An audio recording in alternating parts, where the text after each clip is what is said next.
Ladies and gentlemen, please welcome the next Vice President of the United States, Sarah Palin, her husband Todd Palin, and the next President of the United States, John McCain.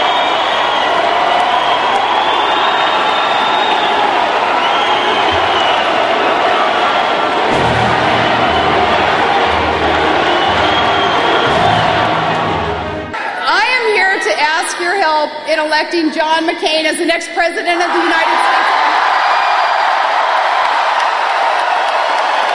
Let me introduce to you my husband, Todd Palin. He's a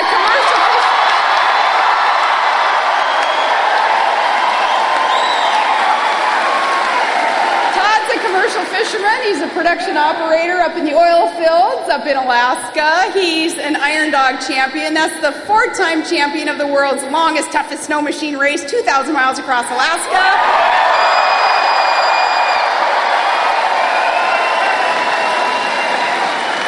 He's a proud member of the United Steelworkers Union, and up in Alaska they call him the first dude, Todd Palin.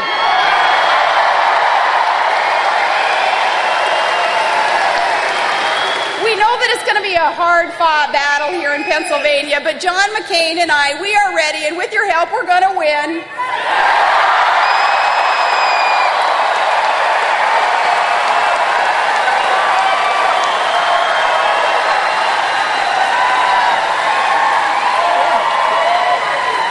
First, let me tell you something about the choice in this election. Here in Pennsylvania, we just don't quite know what to make of a candidate who lavishes praise on working people when they're listening, and then though turns around and talks kind of how bitterly they cling to their religion and their guns when those people aren't listening. We tend to prefer candidates who don't talk about us one way in Lancaster and then maybe another way in San Francisco. To reform Washington, to help reform our country, Senator McCain and I are going to take our case for reform to voters of every background, in every party or no party at all. And with your vote, we're going to Washington to shake things up. See, John McCain is a guy who's been through a few tough battles before, and he has served America in good times and in bad.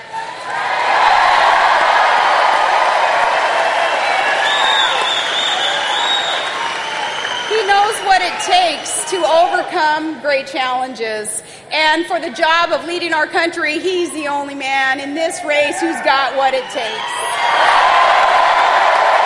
Because the American people understand that there is a time for politics and a time for leadership, a time to campaign and a time to put our country first. John McCain is a man who wore the uniform of this country for 22 years. He refused to break faith with the troops who have now brought victory within sight. And as the mother of one of those troops, that is exactly the kind of man I want as Commander-in-Chief. Our opponent, he still can't bring himself to acknowledge the coming victory in Iraq. He couldn't just the other day in an interview. He says he's for change, but look there in Iraq. Change happened, and that's a great thing for America, Senator. Senator McCain has called the two of us a team of mavericks, and he knows that we've done some shaking up there in Alaska. And now, and you're going to hear more about this from our good senator, I'm ready to help President John McCain end these corrupt practices once and for all.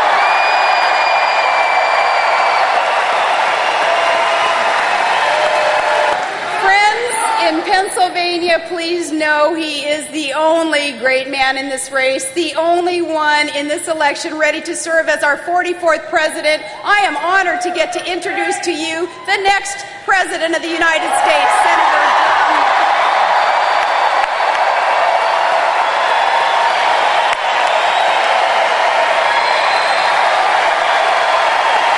Thank you for this marvelous turnout. Thank you all, every one of you. And you convince me more and more we will win the state of Pennsylvania, and we will win this election.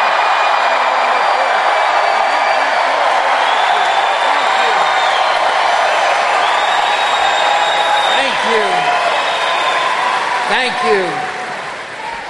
And I'm happy. I cannot tell you how happy I am to be introduced by Governor Palin today, but I can't wait. I can't wait to introduce her to Washington, D.C., and we'll clean up the mess, and we'll drain the swamp.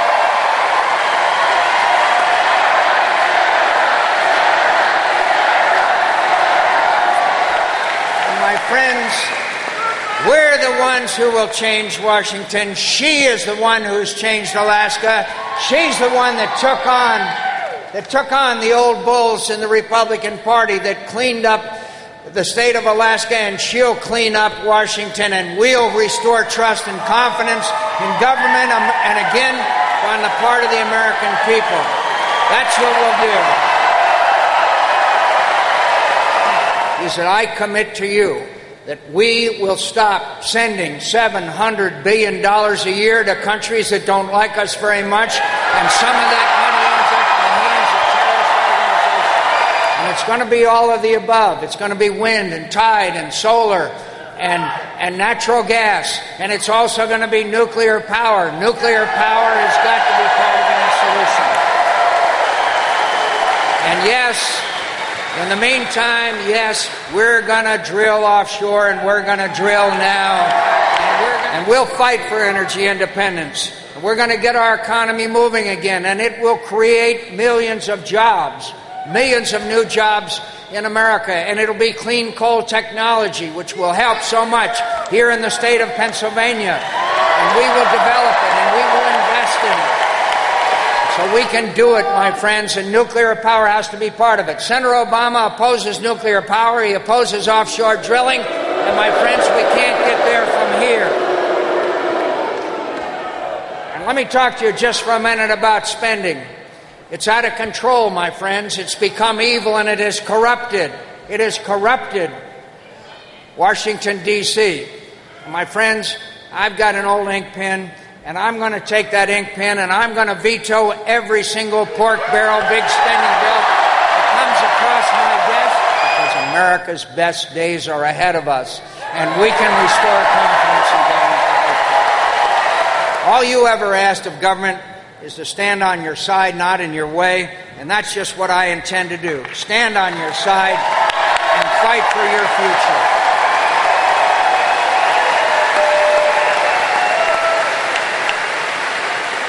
My friends, I'll keep your taxes low. I'll open new markets to our goods and services. I'll cut government spending. And my opponent believes in big government, bigger spending, and higher taxes. And we're not going to do that. So the differences are very clear. And we're going to create jobs in America. And we're going to get this economy going again. But we've also got to reform the way we do business in Washington, D.C. And we'll reform it, my friends. We'll reform it. I would rather lose a political campaign than see America lose a war. And I will take government while it's President of the United States of America. Why do I feel that way? Because I've had the great honor of serving in the company of heroes. I know what the threats are to America and our security are today, and they're significant. And every time I'm in the company of our veterans, I'm honored, and they're here today. Please raise your hands. Please raise your hands, all of our veterans. Thank you. Thank you. Let me promise you this. We will fulfill our obligations to care for those who have served in our nation's defense, and we will give them the health care they need and the benefits that they have earned, and that's what America is all about, and we will do that. We owe you that. I want to assure you that my entire life I've had the great honor of serving this country and putting my country first. With the help of this great running mate and this stalwart and great American, we will always put our country first. You can count on it, and I won't let you down. I won't let you down. Thank you, and God bless you. We need your vote. We need your support. Thank you, and God bless you. And God bless America.